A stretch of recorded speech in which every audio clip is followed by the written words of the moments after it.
Assalamualaikum warahmatullahi wabarakatuh. Bertemu lagi bersama Bunda Dela di sini. Di video kali ini Bunda akan menjelaskan organ terakhir di sistem ekskresi manusia, yaitu ginjal atau biasa disebut juga dalam bahasa Inggris adalah kidney. Nah, ginjal manusia itu berfungsi untuk penyaringan darah ya teman-teman. Penyaringan darah ya yang akan diubah menjadi urin. Nah, urin ini sendiri adalah zat sisa metabolisme yang harus benar-benar dikeluarkan oleh manusia karena di dalam urin terdapat zat-zat yang sudah tidak digunakan lagi oleh tubuh. Apa aja sih zat-zatnya dan gimana sih urin tersebut bisa terbentuk? Nah, sebelum itu kita harus tahu dulu sistemnya apa saja. Nah, kita bisa lihat ya teman-teman bahwa ginjal kita terdapat 2 buah di dalam tubuh. Keduanya itu bekerja secara bersama-sama ya, bersama-sama dalam menjaring darah menjadi urin.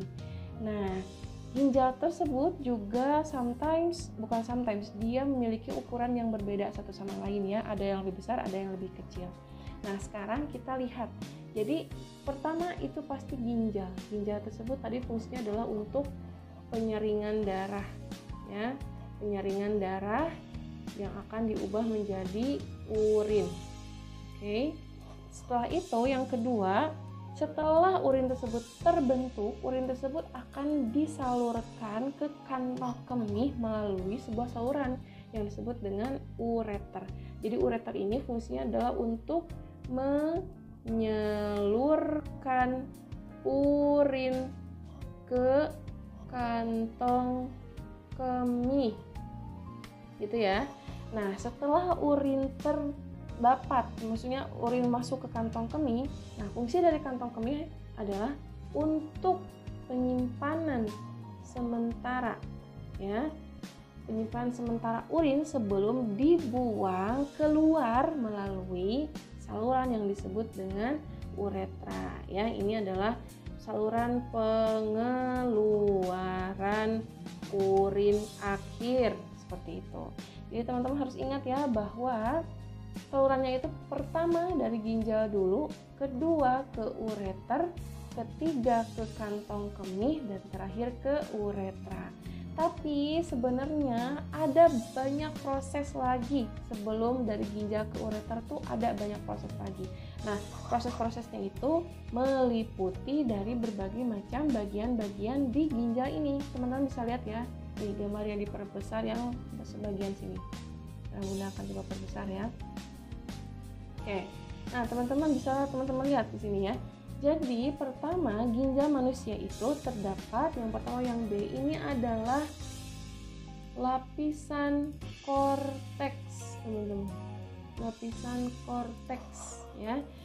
Terus yang bentuknya seperti segitiga ini disebut juga dengan medula. Oke. Nah, setelah itu ini ada sebuah rongga ya, disebut dengan pelvis renalis. Oke. Setelah itu ini ada sebuah saluran. Masih ingat gak ini saluran apa? Ya, ini tuh sama dengan ini. Disebut dengan saluran ureter. Ya. Nah, terus antara korteks dengan medula ini ada sebuah saluran-saluran kecil, dan kalau misalkan Bunda perbesar bentuknya itu akan seperti saluran-saluran seperti ini ya, seperti ini. Ini disebut dengan nefron teman-teman, disebut dengan nefron. Oke. Nah, sekarang Bunda akan bahas, oh ya, ini yang merah dan biru ini adalah pembuluh darah aorta dan vena ya. Oke, sekarang kita akan coba bahas structure of kidney ya, struktur dari ginjalnya. Pertama, kita masuk ke bagian korteks dulu. Jadi korteks itu disebut juga dengan kulit ginjal. Dia itu adalah berisi jutaan nefron yang berfungsi untuk menyaring darah. Jadi proses penyaringan darah itu ada di bagian nefron. Maksudnya ada di bagian korteks, tapi di exactly tempatnya itu adalah di bagian nefron kayak gitu. Terus yang kedua ini adalah medula. Medula itu disebut juga dengan sumsum ginjal. Dia terdiri dari 15 sampai 16 piramida ginjal yang memiliki saluran-saluran yang disebut dengan tubulus contortus yang berhubungan dengan nefron. Nanti Bunda bahas tentang tubulus contortus. Dan yang terakhir ini ya, bagian sini. Nah, ini guys yang Bunda hitamin. Ini adalah pelvis renalis atau disebut juga dengan rongga ginjal. Rongga ginjal ini adalah tempat penampungan urin sementara yang selanjutnya akan disalurkan melalui ureter. Jadi setelah urin tersebut dihasilkan dari nefron-nefron itu masuk ke sini, ke pelvis renalis. Dari pelvis renalis disalurin deh ke ureter. Dari ureter kemana? Ya betul, ke kantong kemih, lalu ke ureter dan dibuang. Kayak gitu simpelnya. Nah sekarang tadi kan Bunda bahas nefron ya, yang bentuknya itu seperti saluran-saluran yang berliku-liku ya, seperti itu. Nah sekarang kita perbesar si nefronnya kayak gini. Kalau misalkan kita perbesar nefronnya, nah ini dia nefron kita. Wah Bun, banyak banget bagian-bagiannya. Gak apa-apa, sekarang Bunda akan coba simplify dari bagian-bagiannya. Oke. Nah pertama, nefron itu diawali dengan sebuah kumpulan pembuluh darah. Nah ini nih, kumpulan pembuluh darah ini disebut dengan glomerulus. Oke, disebut dengan glomerulus. Nah, si glomerulus ini teman-teman ada dua saluran di dalamnya. Ada saluran yang fungsinya untuk memasukkan darah dan kedua untuk pengeluaran darah. Nah, untuk yang memasukkan darah itu disebut juga dengan arteri aferen. Oke, dan yang untuk mengeluarkan itu disebut dengan arteri eferen. Gitu ya. Arteri eferen itu fungsinya untuk memasukkan darah yang akan disaring. Kalau arteri eferen itu mengembalikan darah yang bagian-bagian darah yang masih dibutuhkan. Kayak gitu sih simpelnya. Tapi kita sekarang coba bahas dulu bagian-bagiannya ya. Nah, terus yang kedua, yang ini nih, ini glomerulus itu dibungkus ya, dibungkus oleh sebuah kapsul, disebut juga dengan kapsul Bowman. Ya, itu. Jadi si glomerulus itu dilindunginya tuh sama kapsul Bowman. Nah, setelah itu, setelah darah masuk ke sini ya, masing-masing darah yang masih harus disaring itu masuk ke dalam kapsul Bowman.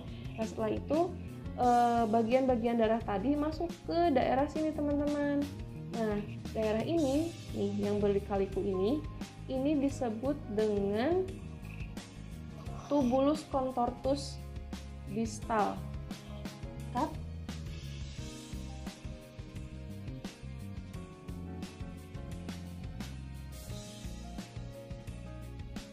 Oh, tubulus contortus proximal TKP. Action. Oke, jadi setelah darah masuk ke bagian kapsul Bowman, darah itu akan masuk ke saluran yang berliku-liku ini teman-teman. Nah, ini disebut dengan TKP atau tubulus contortus proximal. Ya, proximal. TKP ya. Nah, setelah itu setelah darah itu masuk ke tubulus contortus proximal, darah itu akan disalurkan ke sebuah lengkung ya. Nah, lengkung ini disebut dengan, ini Bunda bulatin ya. Lengkung ini disebut dengan lengkung Henle. Oke. Lengkung Henle. Nah, kayak gitu. Nah, setelah itu si urin tersebut akan naik melalui dan melewati si bagian yang ke berikutnya ini. Nah, ini disebut dengan TKD atau tubulus contortus distal. Ya, ingat ya. Jadi yang pertama TKP, yang kedua TKD, tubulus contortus distal. Nah, setelah urin itu masuk ke tubulus contortus distal, nah urin akan berakhir di sini teman-teman. Ini ya, saluran ini disebut dengan tubulus collectivus. atau dari bahasa Inggris collection yang artinya itu adalah pengumpulan. Oke, pengumpulan. Seperti itu. Jadi ini adalah bagian-bagian dari struktur nefron kita. Nah, kalau misalkan teman-teman bertanya nih, ini untuk apa ya cabang-cabang ini? Jadi cabang-cabang ini berfungsi untuk menyambungkan satu nefron dengan nefron lainnya. Seperti itu. Baik, terima kasih banyak teman-teman sudah menyaksikan video part 1. Sekarang boleh langsung lanjut saja ke part 2-nya ya, tentang proses pembentukan urin. Terima kasih banyak.